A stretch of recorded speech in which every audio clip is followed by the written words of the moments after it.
Tom, just letting you know we're not recording, but we are live on YouTube at this point. So make sure you didn't say anything crazy. All right, I had muted myself, but I'll stay muted and my video off until you're ready. Great, thank you.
Yeah, okay, good.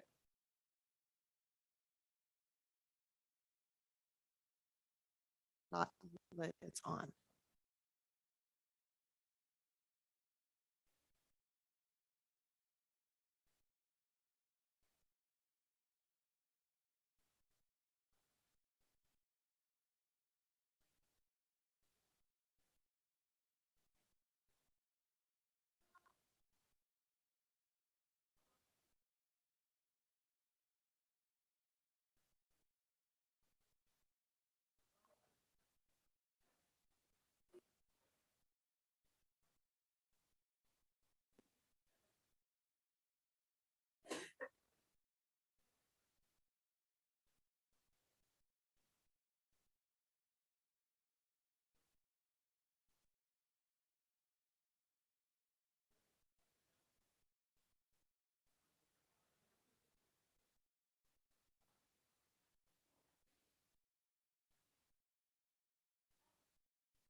I think the microphones are all on. Chris, are the microphones on? Do I need to press a button? Press your individual buttons and your microphone should turn on. Okay, so if your microphone is red, it's not on. I apologize, Rachel's out tonight, so you get the B team. But we will do our best. We are pleased to have you in our place. Okay, so we'll get started. Good evening and welcome to the Parks and Recreation Commission meeting for Wednesday, February 9th, 2022. The time is 5:31 p.m. Steve, could you please take roll? I will. Joe Greer, Present. Keith Bevan, Present. Dom Gelsomino, Present. John Nesmith is absent. Jennifer Bobo, Present. Mandy Roberts, Present. Camden Hyde, Present. Mike Medellin, Present. and Brandon Simpson. Present. Welcome. Okay, the first item we have is an adoption of the agenda. Madam President, Commissioner Gelsomino, I make a motion to adopt tonight's agenda. can I get a second? Madam President, I second the motion. All in favor? Aye. Aye. Any opposed? Okay, the agenda is approved or adopted. Next, we have an approval of the minutes for the January 12th, 2022 regular meeting. Madam President, Commissioner Gelsomino, I'd like to make a motion to approve the minutes for the January 12th, 2020 meeting.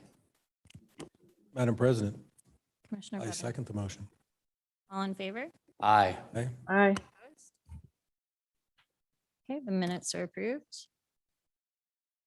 Okay, next we have some announcements, which I guess I get to start that. I have some new commissioner introductions. So if you haven't noticed, we have two new commissioners. On my left is Brandon Simpson. And on my right is Mike Medellin. And I'm gonna ask you guys just to tell the commission a little bit about yourself. President Greer, real quick, just for the record, can we note that John Nesmith has joined the meeting? Noted. Got it. Okay. All right. Yeah, my name's Brandon Simpson. I born and raised here in the Valley, lived in Meridian my whole life, and just looking forward to the opportunity. I have 3 kids, 9, 6, 8 months, and just really involved in their youth sports and taking them out to the park. So I thought this was a natural fit, so to speak. So I look forward to the opportunity. Thank you. Commissioner Medellin. Excuse me, I'm Mike Medellin. I've been in this area all my life. Grew up in Caldwell, lived in the Boise Meridian area since 95, I think. But live here in Meridian, love the parks. I have kids that are mostly grown now, but they still love hanging out with me in the parks. So I just look like you, looking forward to participating. Well, I just want to let you guys know this was a really long process. We've been interviewing since November. So it was a large selection pool and both Brandon and Mike were obvious choices at the end of it. So we were really pleased to have you on the commission. I was super excited. So welcome. Next, we have upcoming events with Shelley Houston.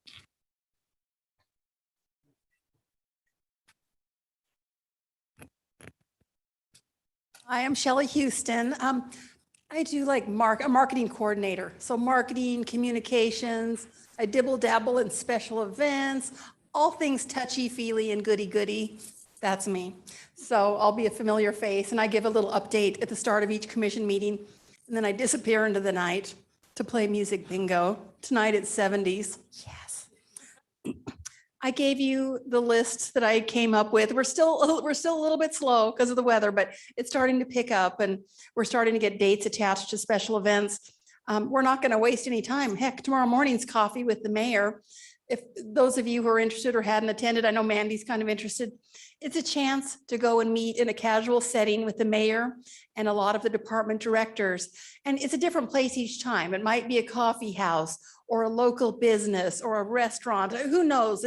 We've done it all sorts of places, sometimes indoors, sometimes outdoors.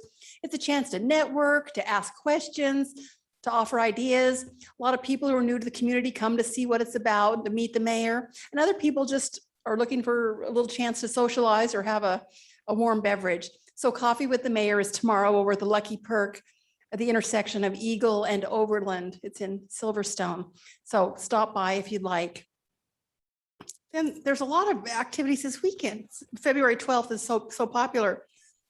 There's a drive-through pancake breakfast with the Boy Scouts, a library book sale, a craft and vendor fair at the Senior Center in Kleiner Park, and there even a senior dance. Sorry, asthma, thinking about that bingo. So, and there's a dance for seniors. And then we kind of get a little deeper into February, and there's going to be a high school oratory contest here in this council chambers, a senior citizen driving course over at the Public Safety Center. And then it just kind of keeps going from there. I've also shown you that we're starting to plan Unplug and Be Outside Week, which is probably our first event of the spring. We offer a whole menu of free activities for all ages where people can come and sample some activities or go on little excursions, everything from bird watching to lacrosse clinics. We'll even have a little food truck rally and make it fun. So there's a little kickoff event and then a week full of activities. And so we hope you and your family might join us for that. And then I just brought annual reports for Mike and Brandon.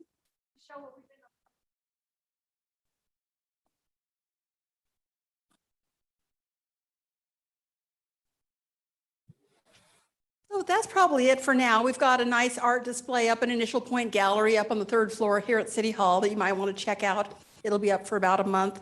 It's got 4 different artists.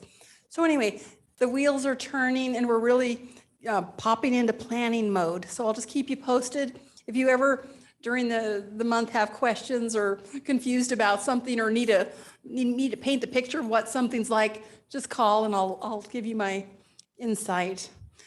Any questions, comments, concerns? Questions? Okay, well then I'll see you next time. Thanks. Thank you. Madam President, I just have one to add. I noticed we've got the Valentine's dance and dinner at the senior center. I noticed there's also a Valentine's dinner at Lakeview Golf Course the same evening. So there's another option for anyone looking for a Valentine's date option. So there you go. Golf and dinner. Next, we have new business. We have the Meridian Parks and Recreation Master Plan and Cost Recovery updates with Art Thatcher with Barry Dunn. He is the manager, Barry Dunn, excuse me, formerly Greenplay LLC. And Madam President, I'm going to jump in because Art, we do have the presentation and Tom Deal is actually going to take over for Art tonight. Tom's also with Barry Dunn, formerly Greenplay. And, Art, his flight got delayed. And so he's currently in the sky somewhere. So Tom's going to take over and fill in and, he's up to speed. So take it away, Tom. Thank you, Steve. I'll just start sharing my screen here. Hopefully that is happening right now. And you see the first slide. So I'm pleased to be with the board tonight. As Steve said, Art is traveling back from a project in Fargo and his flights have been delayed. That seems to be the norm with our travel lately. But he hopefully will be home sometime tomorrow. So I'm going to present 2 brief updates. The first one is the Park and Recreation Master Plan update. Do you see my screen okay, Steve? Yes, I do. Okay. You guys see it on your screens? Okay. Very good. Yep, we're good to go. Okay. So I'm just going to, I have about 5 or 6 slides and I'll go through them. And then if you have any questions, I'll be happy to answer them. This is the process that we're going to for your strategic master plan update. We have 4 major stages in our process. We've already completed the strategic kickoff and the information gathering. We are now in the findings and visioning stage, and we're giving a brief on that. The exact dates are in February. Art will be on site. I believe it's the week of February 22nd, and the actual dates are on the following slide. But as you can see, we're going to come back and present feedback on the sessions that we've had with the stakeholders, the staff, and other decision makers, talk about what we've discovered, share with you our key issue matrix and the key ideas and themes for improvement, and show you our analysis of everything that we've done. And then we'll follow that up with what's called a visioning workshop, where Art will conduct a workshop with Steve and the staff and start looking at preliminary recommendations. This is the master plan process and schedule. And we are now down there. You can see where it changes from gold to blue is where we are. February 23rd to the 24th is when our findings presentations will be. They'll be on site, and I believe they'll also be hybrid, where they'll be recorded and virtual. And Art will be, on site. After we do our findings and visioning those 2 days, we'll continue to work on our writing, and Art will be back in May to give you a draft recommendation presentation. And then we will plan to have the whole report wrapped up with a draft and final presentation in July of 2022. The master plan update, I think I just kind of went over the key dates, but February 22nd, there's a meeting scheduled with the city council for a briefing. February 23rd, there'll be a public findings presentation. And February 24th, there'll be a visioning workshop with the project team. We also wanted to update you briefly on the cost recovery, and I do have another presentation about that in a moment.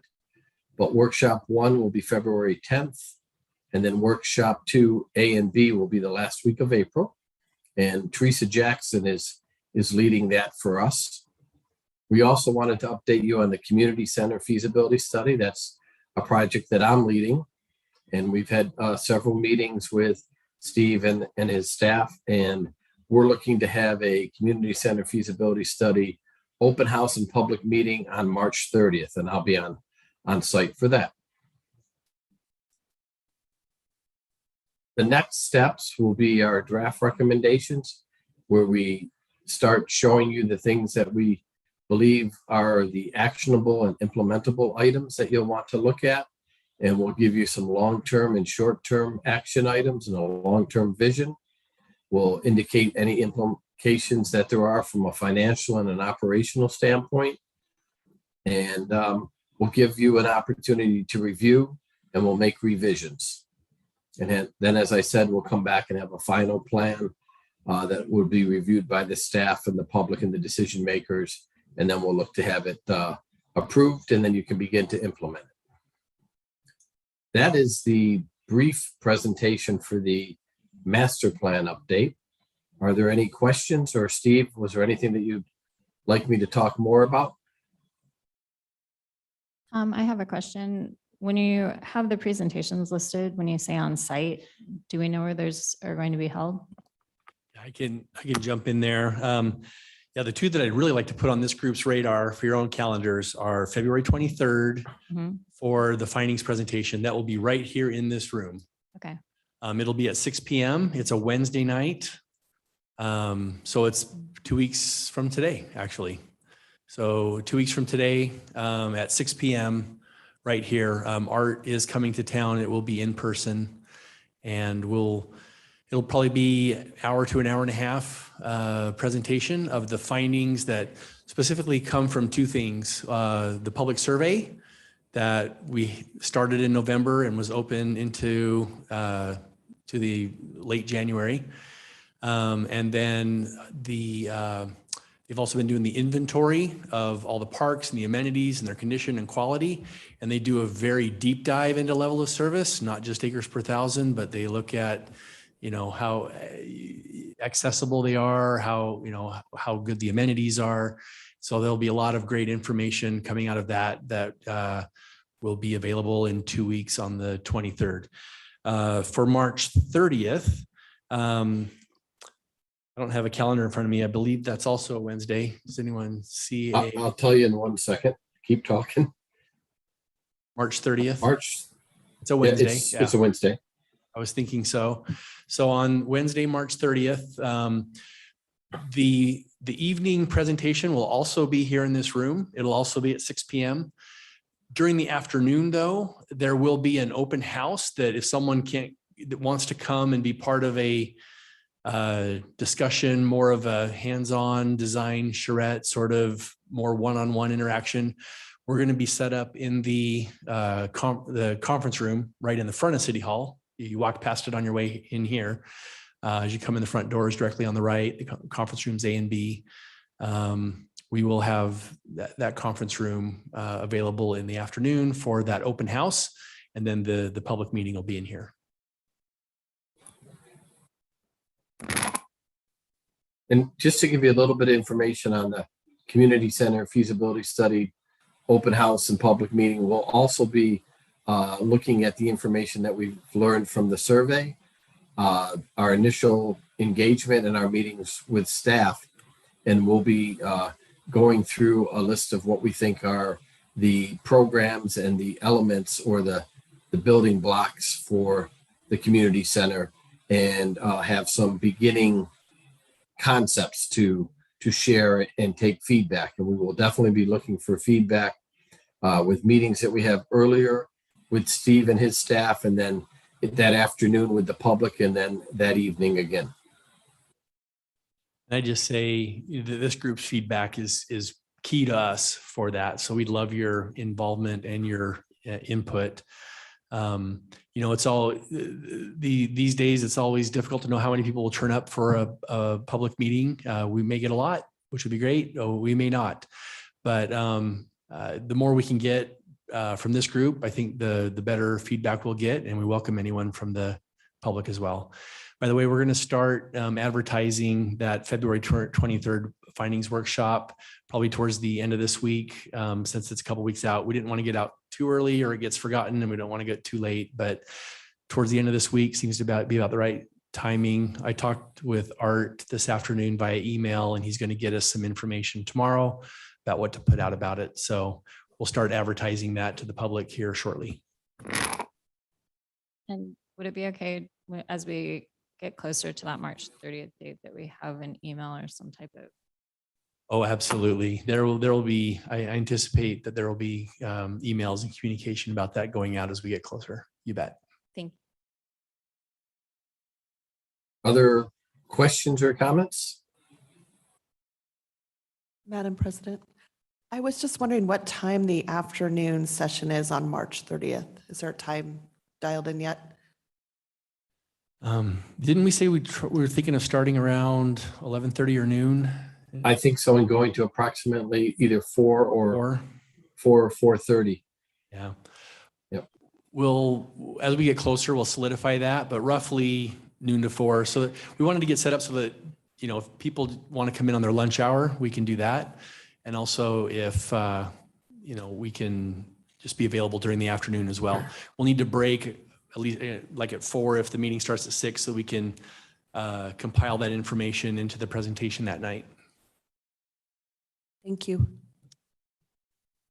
And then Tom does have another presentation specifically on the cost recovery process to give you a deeper dive into what's coming for that. You all set to go to that one? Yeah, I think we're ready to switch over. Okay. I'm going to stop sharing just a second while I switch screens or presentations to make sure that I get it done appropriately. It'll just take 1 second. Okay, I'm going to share my screen again.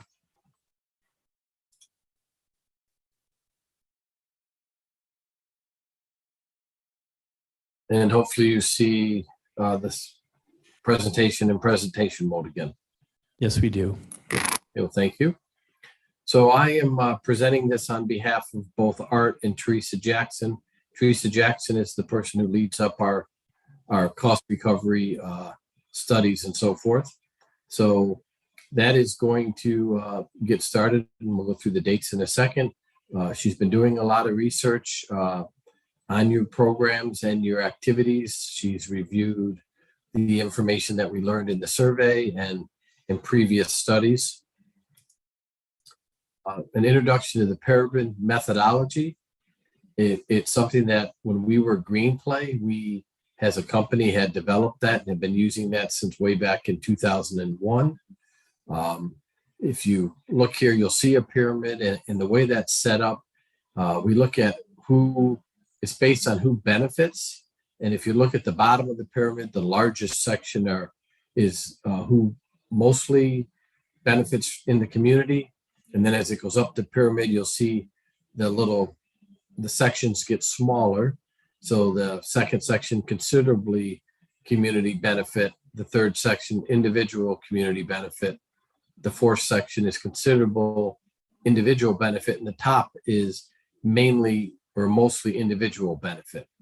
And she'll explain this in great detail, and I can answer some questions if you have them. But basically, it's about the basic level of service is free. That's down at the bottom of the pyramid. That's usually what most people have access to, and it's usually supported by tax revenues. And fees are responsible and necessary to help supplement some of those activities. The greater the individual benefit, typically the higher the cost recovery rate. So if it's really just a one-on-one program or session, typically it has a higher fee and the agency can benefit with a higher cost recovery. And what this is all about is doing workshops with the staff and the community to make sure that you have everything laid out properly and that there's buy-in. So here again, it just talks a little bit more about the filter. The community benefit is typically taken care of by tax dollars. Those are the things at the bottom of the pyramid that benefit the most people. The individual benefit, the things at the top, are typically covered by fees. The greater the individual, the higher the cost recovery. So it's just another way of showing that. The pyramid methodology is resource allocation and cost recovery. It's typically for parks and recreation programs and operations. This is showing you the process that we go through. Steve, I believe that Teresa's already had a strategic kickoff with your team. And what we have scheduled, we'll have the dates up there in a moment, is workshop 1 is coming up. And that's where staff are introduced and there's training, project team training. We start to identify who in the community would participate, and you'd be sending out invitations and so forth. Workshop 2A and 2B, one is a category sorting session. So we work with both the staff and the public in a series of meetings and workshops to start identifying all of the programs and how they might fit into the different levels of the pyramid. And the workshop 2B, we dig in further and start developing consensus on where things fit in and try to finalize a direct cost methodology.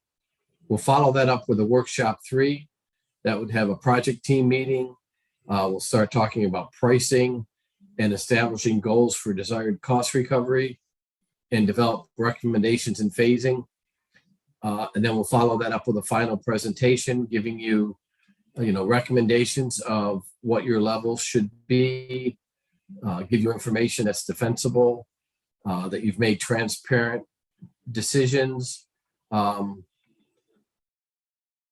that, the fees are appropriate. Any questions on that slide? I know there's an awful lot on that slide.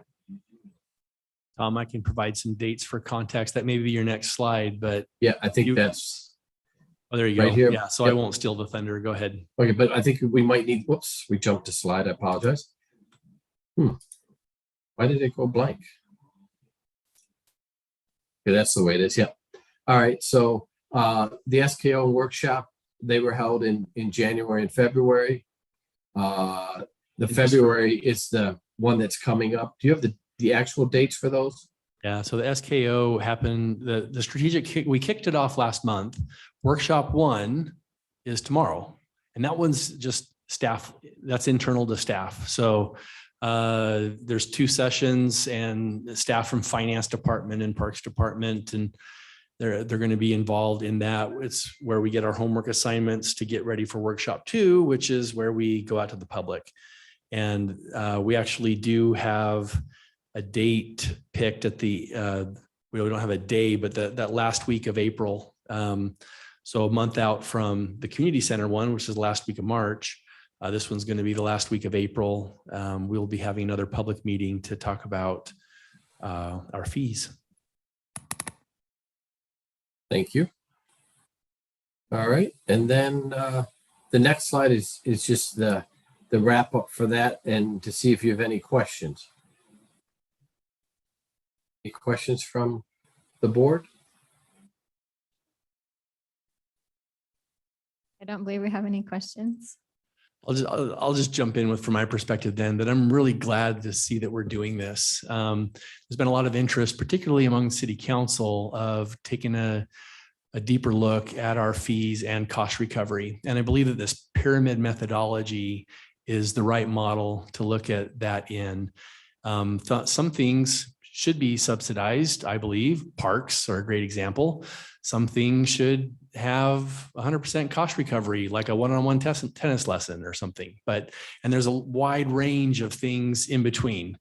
And so this process will be kind of sorting through all the various things that we do and where do they fall within this pyramid and how much of a cost recovery should be our goal to have. So that's the purpose of this process.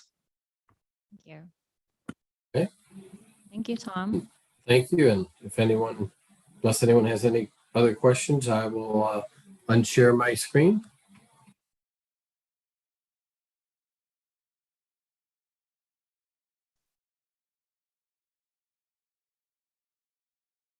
Okay. I'm just excited because community center, I get a little excited about that. Okay. So moving on to our next item for new business, we have the Meridian Parks and Recreation Department classes and camps update with Jenna Fletcher, the recreation coordinator.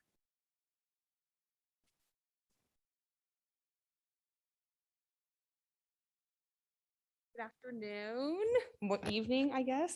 I'm Jenna Fletcher. I'm the recreation coordinator for classes and camps. So I'll just give you guys a brief update. Steve, do I have access to change this myself? No. I'm not 100% sure. Try. Yep. There you go. Okay, perfect. So classes and camps. You can see on our first slide, I just kind of have given a brief top level overview of our revenues for the past couple of years. I think everyone know what happened in 2020, so I don't need to go into tons of details, but 2021, we already succeeded that. 2022 is looking great. We're able to open everything back up, get our numbers higher again. So just continuing that success. This is just a little level revenue breakdown, a little more for 2021. Our summer camps obviously only run through the summer for those 9 weeks. And same with our sports camp. And that little, very small green sliver is our outdoor adventure camp that we were able to do 1 week last year. Everything else is our classes. So classes throughout the whole year. What else?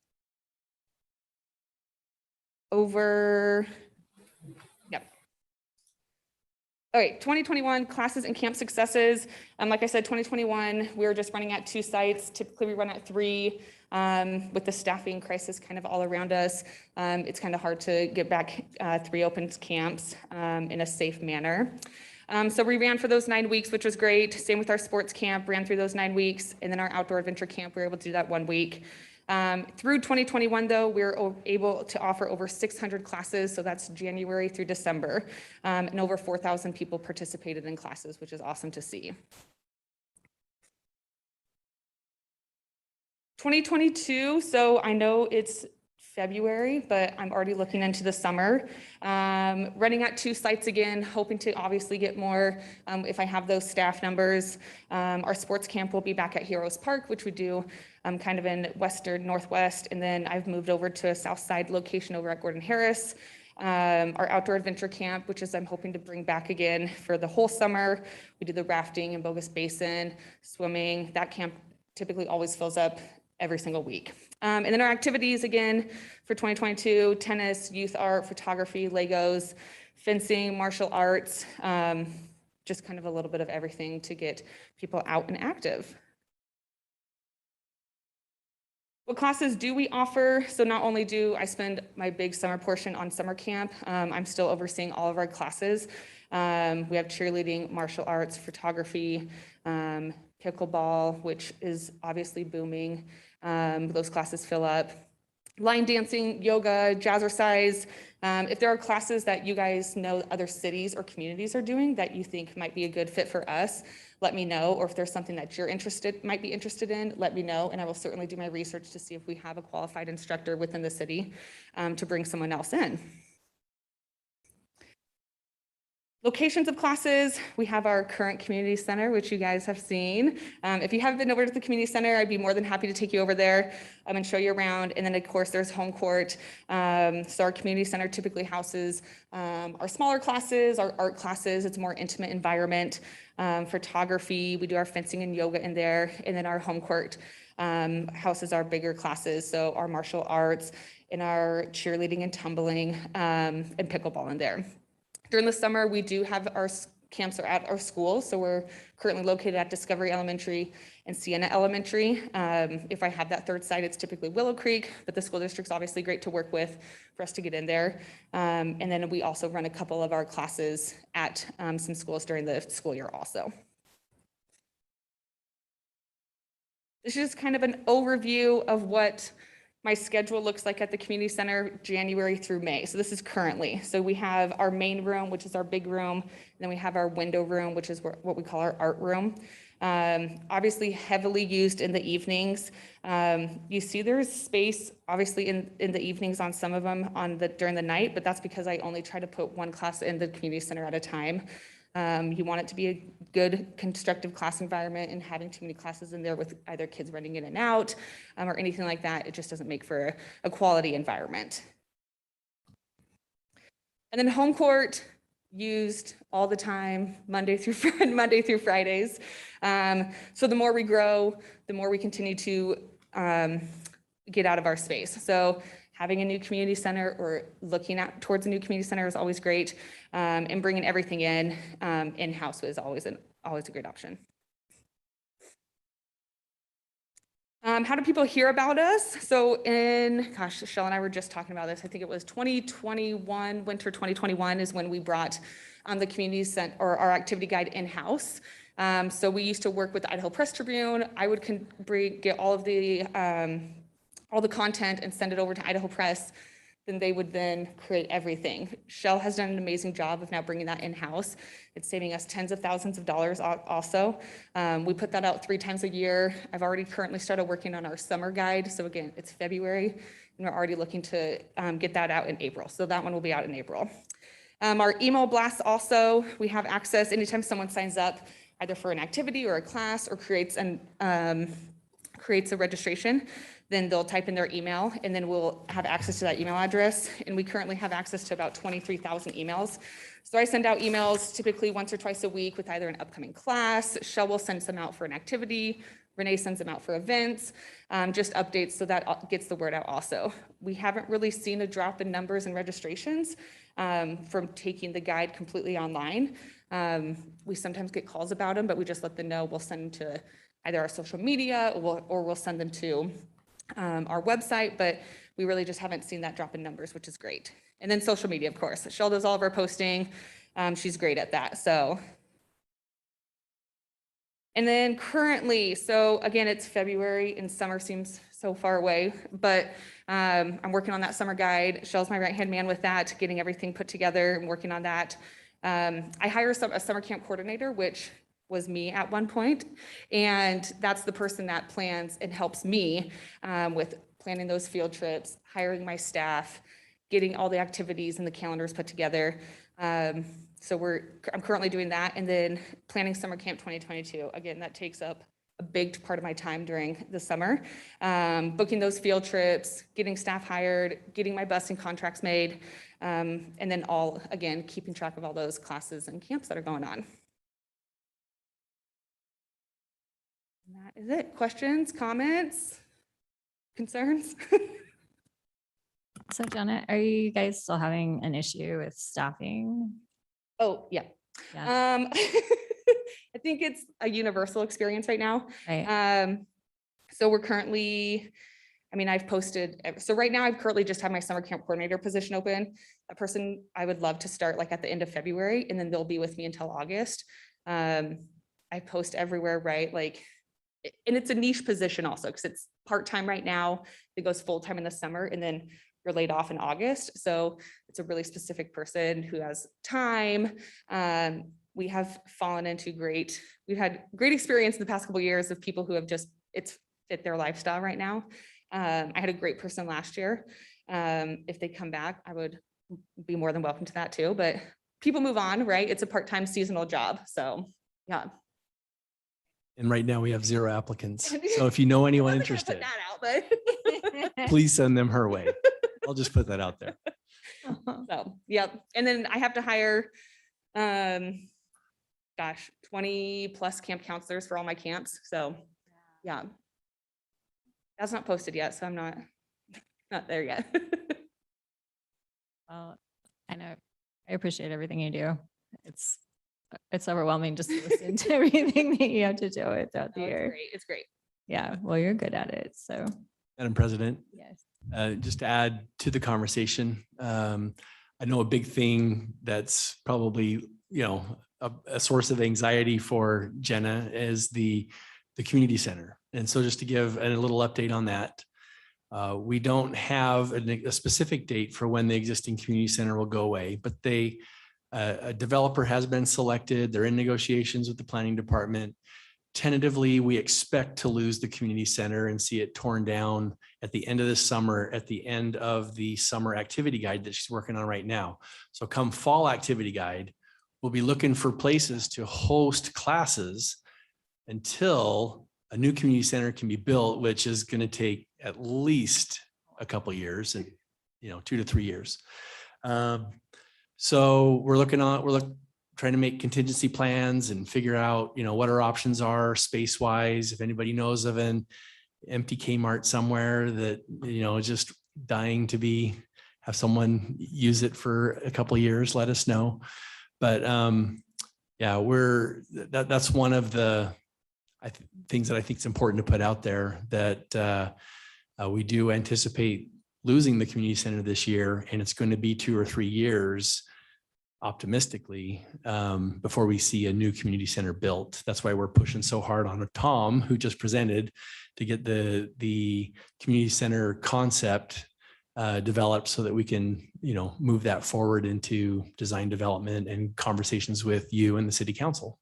And that's where our relationship with the school district comes in really handy, is being able to put our adult sports. I'm sure Maggie and Skylar told you guys a couple months ago that they do house a lot of all their adult sports at schools. And that's just where our relationship's important with them, to hopefully maybe get some of our classes into the schools in the evenings. So they have a place to go. Yeah, so is that something like the city is going to be looking to lease a space when that's torn down, or? It's not off the table. I'll just put it that way. We don't know exactly what we're going to be doing, but I think the idea of leasing space is one of many options on the table. Of course. We will look for free spaces first. Free is better, of course. And leverage our partnerships with the school district first, but whether that can host all of the classes remains to be determined. Sure. Yeah. Thank you. Thank you. Madam President, right over here. Garrett. Before Jenna runs off, I want to give her some accolades. Over the last couple of years, obviously, we've all had to deal with COVID and those types of things, right? Well, in the first summer of 2020 and 2021, Jenna did a phenomenal job with keeping camps open during the COVID, because that's obviously a big resource for parents that work to have a place to drop their kids off. So Jenna went above and beyond when it came to coming up with protocols, working with CDH, working with parents and communicating with parents to let them know about every different situation that we could possibly think of and how to work through those things. And I want to make sure Jenna is recognized for that. She did a phenomenal job with doing that. One of the things that she also did, like she mentioned, was bringing the activity guide in-house. That saves us about $20,000 a year. She said a couple thousand, 10,000-ish, whatever. It's like $20,000 a year. So that added more to her plate and Shelley's obviously, but she has a big part of that. So given her accolades, she's really good at what she does, and kudos to her.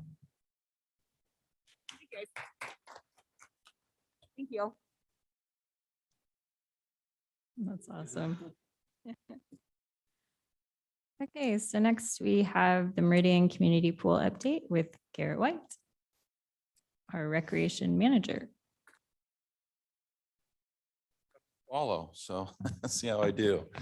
I don't have a PowerPoint like Tom and Jenna did and stuff like that. So I've been drowning in some pool stuff. So no cue cards or nothing. So I apologize. I'm just going to have to hear me talk. So I'm going to give you guys a lot of information in a short amount of time. So if you have any questions, please let me know or interrupt me. My wife says I talk really fast sometimes. So just stop me. It's totally fine. So I'll keep rolling through it. But a little bit of a background and overview.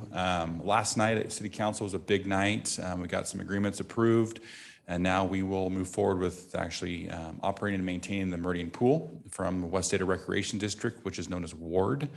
So just a quick background and overview. Back in the fall months of 2021, so about 4 or 5 months ago, we started talking to West Ada Recreation District, or Ward, for the city to operate and maintain the facility.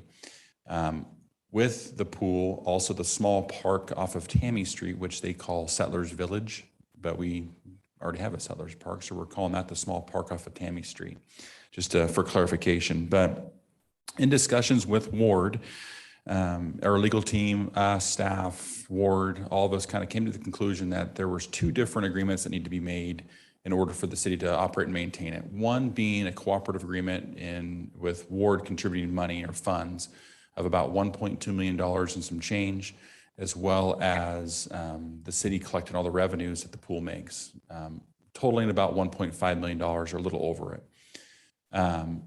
Also, a third agreement came into play in the fact that the license and maintenance agreement with the Lakeview Golf Course.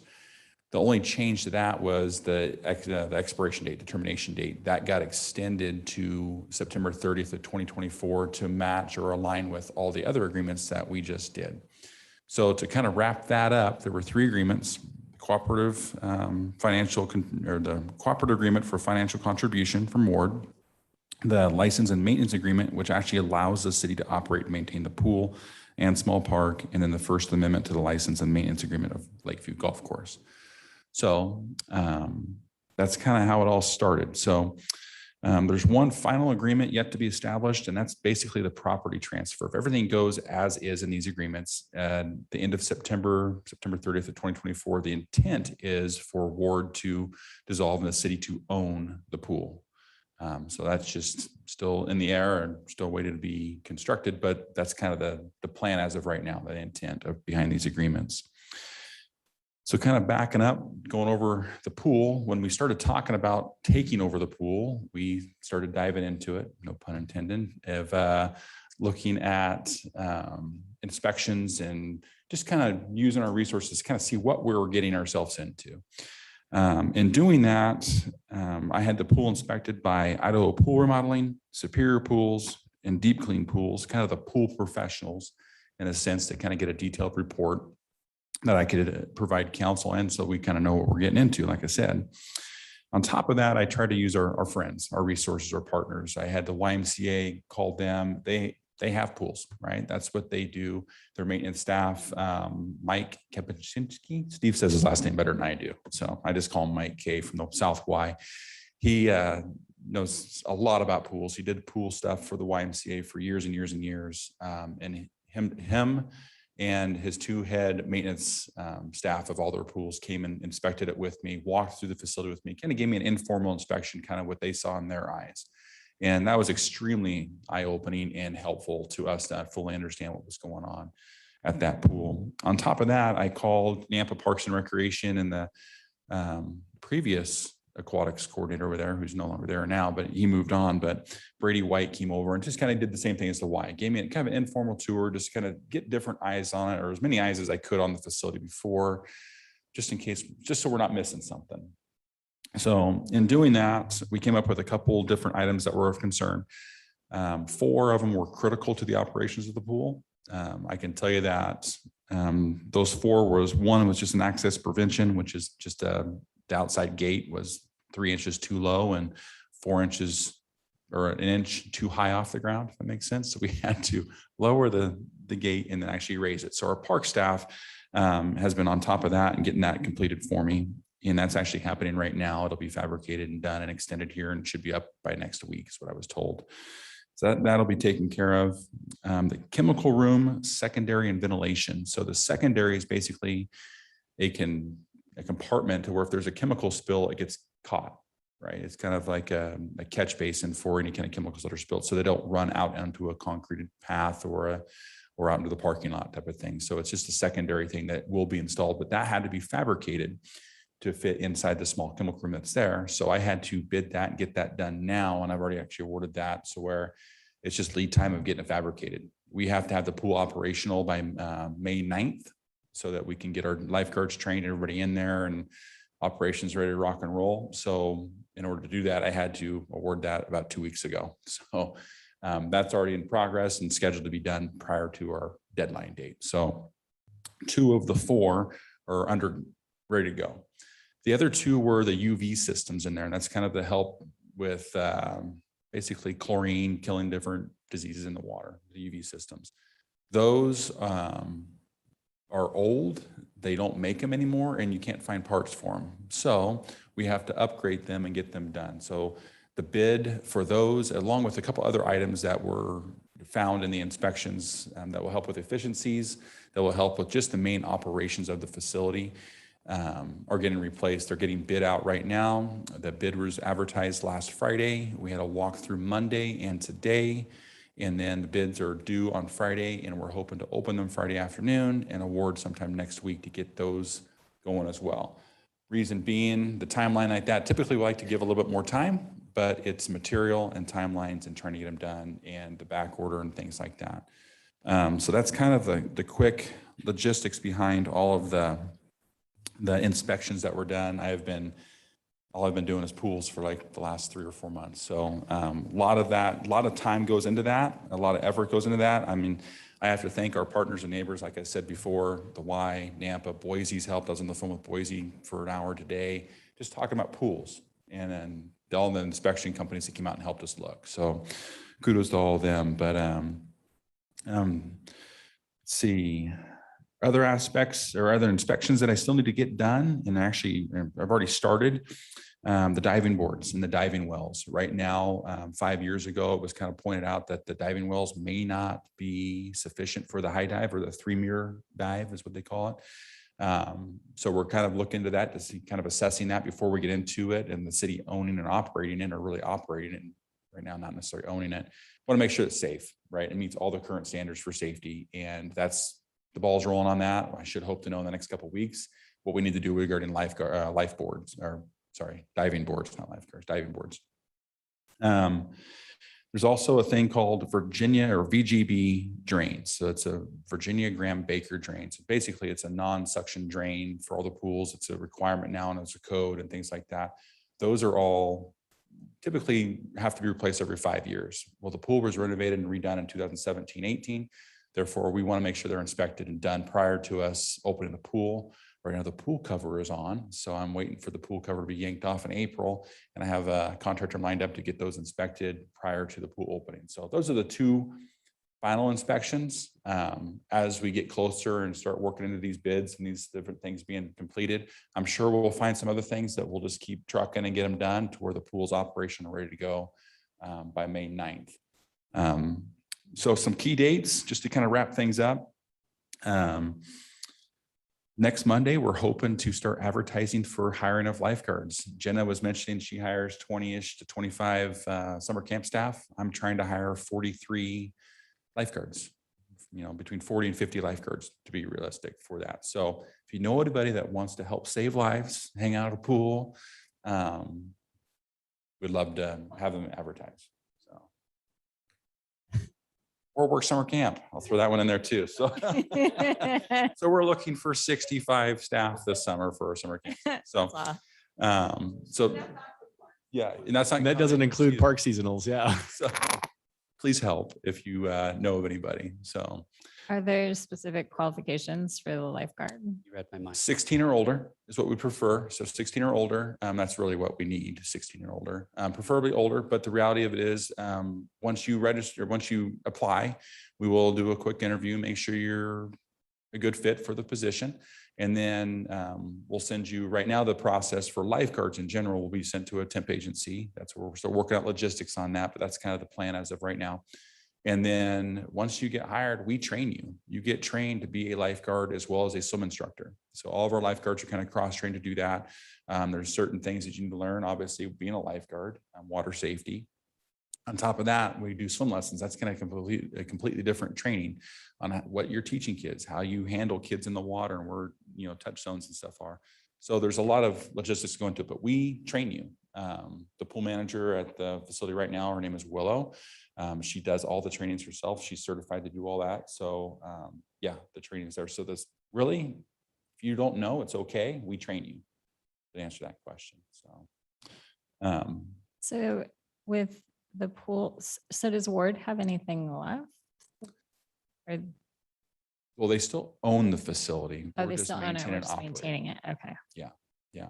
But the park, But to your point, they are trying to transition out, and they are within 3 years. The goal is to have them dissolve, and there are no besides we've already transferred Fuller Park to us. okay. We've taken over the golf course. The last two amenities of theirs are this Meridian's Settlers Village Park, and which is just a little pocket park the size of 2 building lots. It's, I don't even know if it's an acre, but maybe half an acre. But and then the pool, and with all of we're basically taking over all of their assets so that they can start decreasing their levy. And the ultimate goal is to remove a taxing entity from the community. So a couple more, few more key dates. Right now, the tentative plan, don't mark me on this date, but April 4th is when we're going to start registering for swim lessons is the goal. May 9th, like I've said, May 9th a couple times today, that's the first day of guard training in water. So that's kind of, there's some swim team tryouts in that time period too, but it's typically that's when we start training guards in water during that time. June 6th is the tentative date right now for the first day of swim lessons and public swim. Have the season go all the way through. August 12th will be the last day of swim lessons. August 20th, last day of public swim. And the reason why that is because we lose all of our guards going back to school. They go back to college, they go back to school, and the last week is pretty tough to staff. And it's the same thing with their summer camp staff. That's one reason why we stop in the middle of August or towards the beginning of August, because we lose staff. They go back to school and they go back to colleges. And then the pool is actually still operational from August 20th all the way through November 5th for swim teams, high school swim teams, and different things like that. So some key dates there, but I just gave you guys a lot of information kind of quick with no PowerPoint, sorry, no pictures, but I got to leave myself some room for improvement. So I'll stand for questions. You're animated enough. Okay, good, Okay. perfect. Any questions? You don't have any questions? No? Let's jump ahead. All right, I'm off the Thank you, hook. Garrett. Easy. Thanks, guys. Okay, moving on, we do not have any old business workshops, but we do have some staff reports. Sure. You've pretty much heard already the big ticket items that I would be typically covering in a director's report. But just a reminder of a few key dates. February 23rd, 2 weeks from tonight. Love to have you come, 6 p.m. here for the findings presentation. And also get March 30th on your calendars for the community center open house. That'll be a big one. Finally, I just want to give kudos to Garrett for all of his efforts related to that pool transition. That was a big deal for us last night, getting the agreements approved by city council. And as you can tell, the work's just beginning, but He's doing a lot of that heavy lifting. I also want to give kudos to Mike for all of his work over the past year plus for the golf operations. And we're in the process of trying to transition some of those golf operations oversight of the city to Jake Garrow, who's at the home court. Mike will continue to oversee the golf course maintenance. But appreciate all of his work. It's been phenomenal over the last year, keeping the wheels on that bus as well. So with that, I'll just stand for any questions.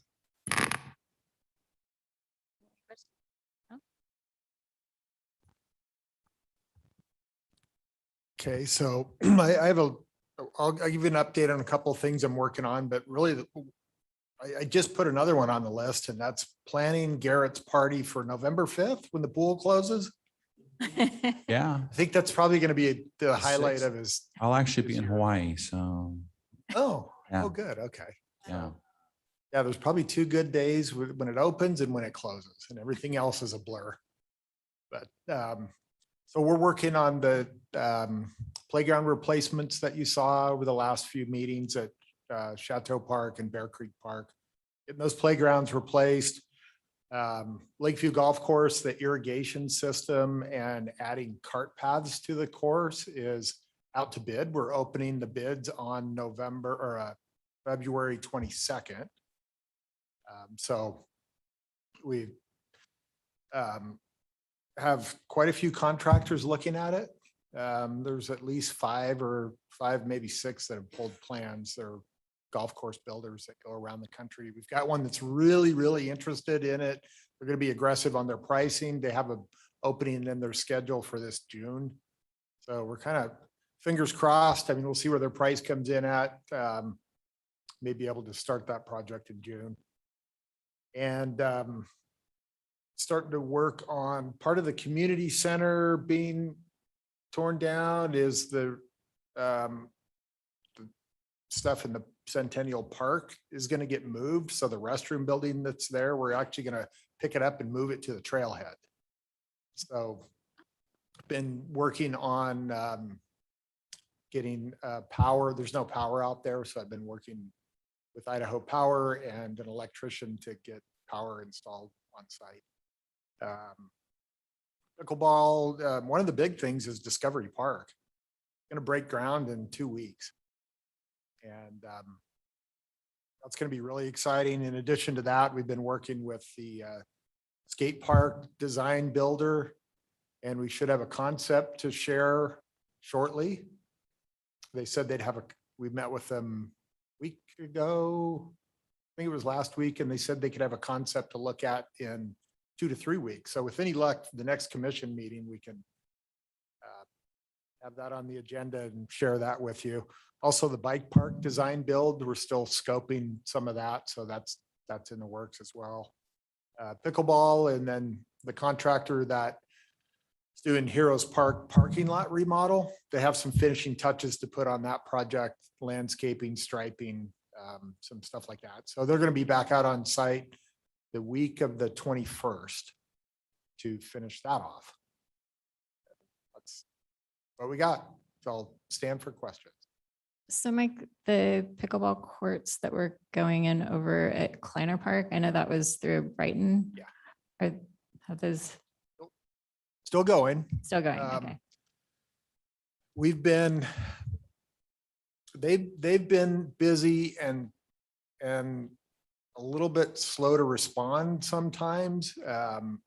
They have the landscape architects at KM Engineering working on finalizing plans, and we've been going back and forth and trying to find the sweet spot between, how close are those 4 courts to the existing shelter, and then how close to the toe of the slope are they? We moved it towards the loop road, but in doing so created a little bit of a grade issue there. And we've been going back and forth on designs in regards to the approach from the loop road. And we had one that had stairs in it and they didn't like it. They said, well, let us get back to you with revisions. And they did. And we were kind of like, I don't know. We like the stairs. And so we're back to stairs.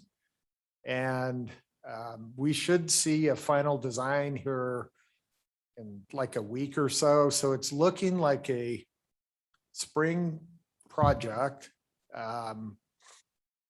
And summer, but I mean, it's all a little bit tentative at this point. I mean, last year, honestly, we bumped into the cold weather. And then everybody kind of dropped it for a couple of months. Yeah. But we're back on it. It's still a go. The only comment I would add to the stairs is that there's still a route to get there without the stairs. It's just that the stairs are more direct and we didn't want everyone cutting across the grass. You knew my braid. Yeah, was I good. did. Or the assessment. I was reading your face. Well, and not to put anyone on the spot, but one of our new commissioners, Commissioner Medlin, actually is a pickleball player. So Oh, I perfect. know. Awesome. We're trying to add to our inventory of pickleball courts. Yeah, I know. I thought that was exciting. Sure. Thank you. Do we have any questions for Mike? No? Thank you. Thanks. My turn, and I will be quick. Sorry, you guys have probably heard enough from me tonight, but Shelley kind of went over the events. Renee's working on Unplug and Be Outside. She's also starting to get her movies in the park, the Friday night movie stuff, starting to line up all the movies, kind of get it, kind of the schedule for that. So she's doing that and always looking for sponsors for all that stuff. It's kind of an ongoing thing.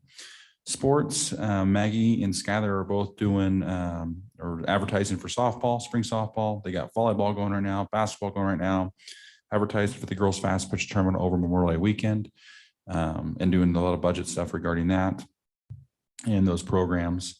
Skylar is also, now that we took on the pool, like Stephen mentioned before, some of the jobs duties got shifted down. So Skylar is now overseeing all park field reservations, as well as all external events that happen in Kleiner Park, Settlers and things like that, the temporary use permit processes and mobile sales unit license, things like that. It signs off on those with food trucks and parks and stuff. So Skylar's doing that. So I'm kind of passing that stuff down to him.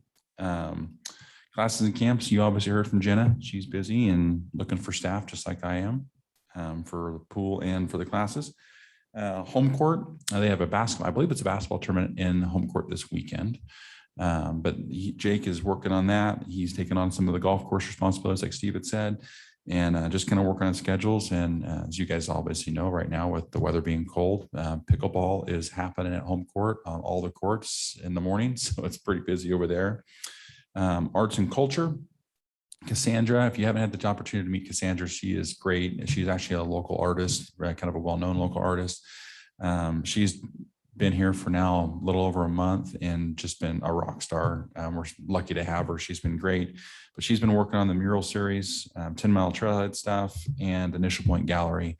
Last Friday was an opening upstairs, third floor. So if you haven't had the opportunity, go up there and check that out too. It's pretty cool stuff, like Shelley mentioned before. So the recreation department really never slowed down. It just kind of kept trucking through the winter, but we were busy. And with that, I'll stand for questions.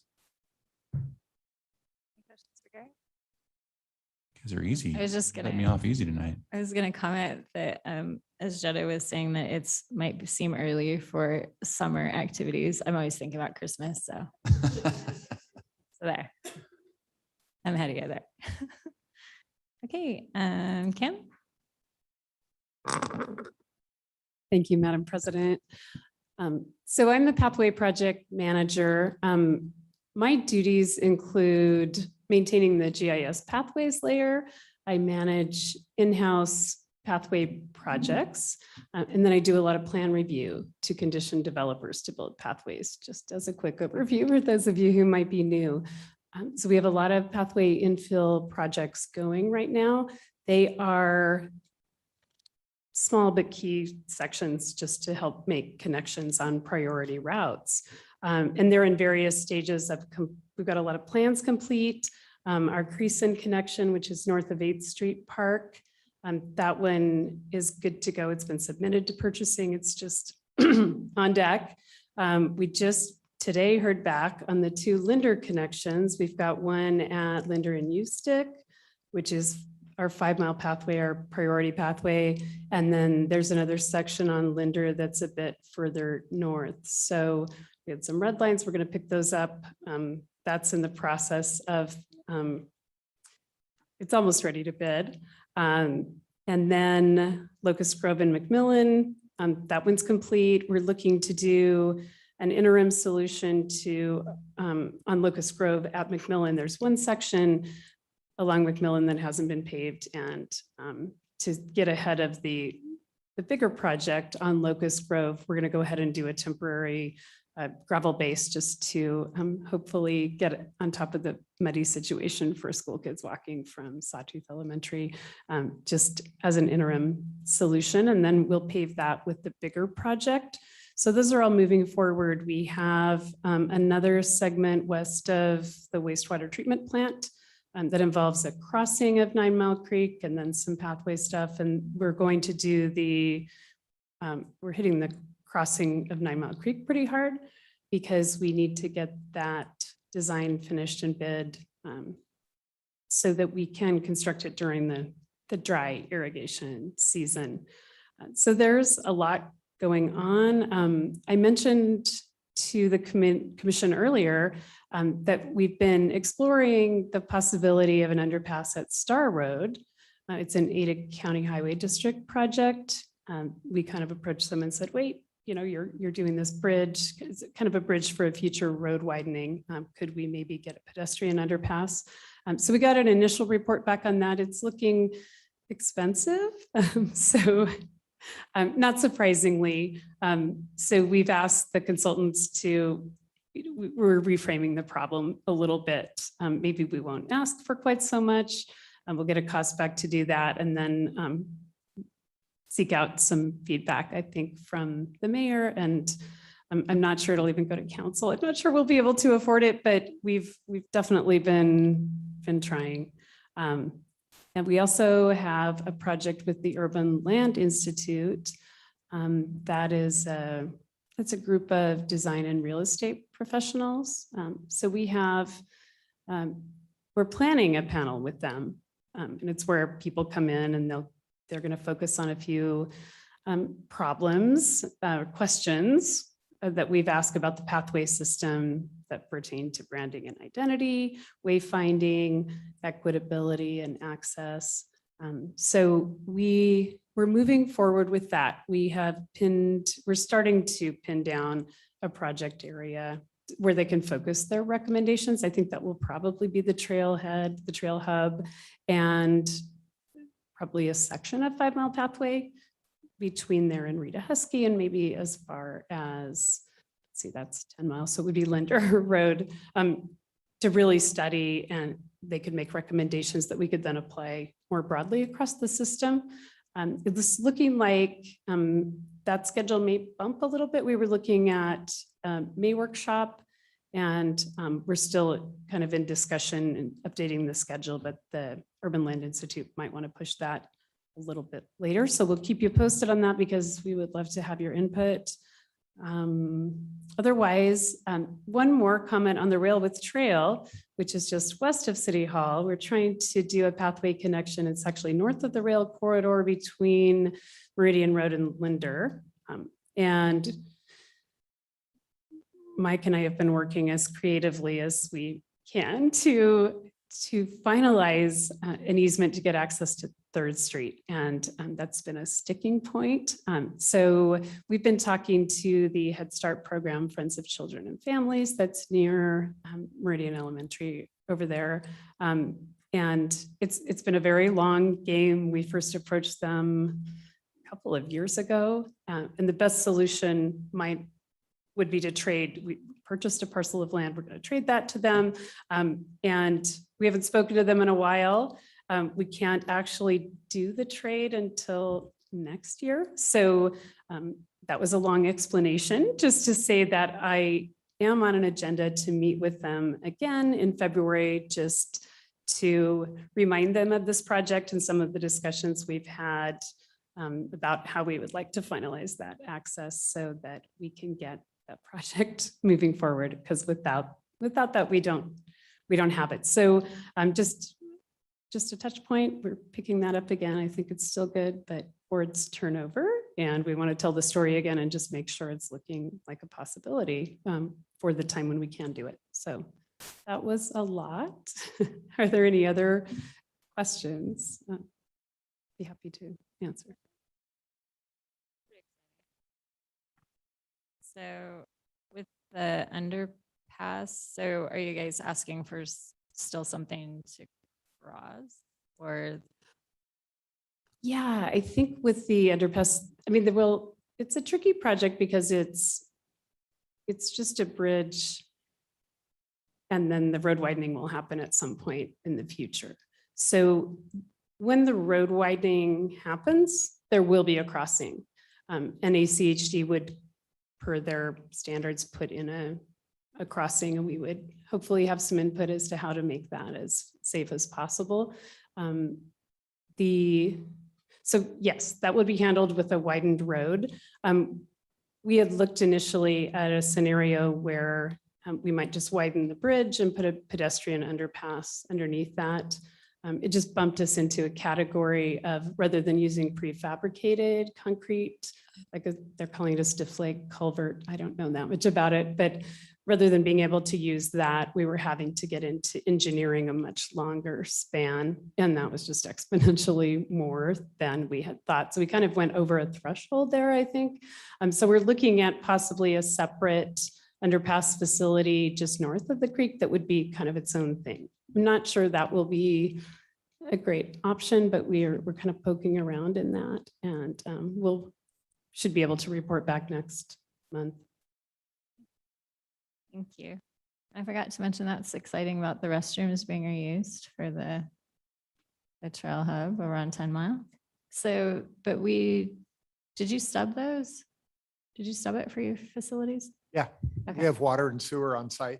Okay, I thought so. So we'll do a pad, and there's the company, because it's prefabricated, they have these bolts that they can put in it, and they craned it in so they can crane it out and move it. So we'll just prep the site, cut the utilities over here. Company will come out, crane it on their flatbed, take it out there, set it down, we'll make the connections, have a functioning restroom. Obviously, there's probably more parts and pieces than that, but Exciting. it'll work. Probably sooner than I anticipated. I don't know.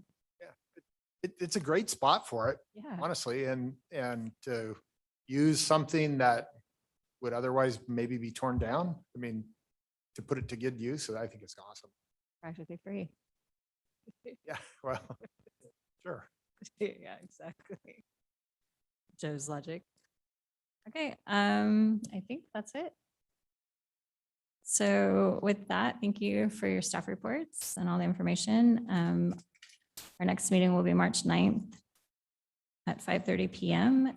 And I could use a motion to adjourn. Madam President, Commissioner Gelsomino. I'd like to make a motion to adjourn tonight's meeting for tonight. A second. Commissioner Bowden. All in favor? Aye. Any opposed? Meeting is adjourned. Thank you.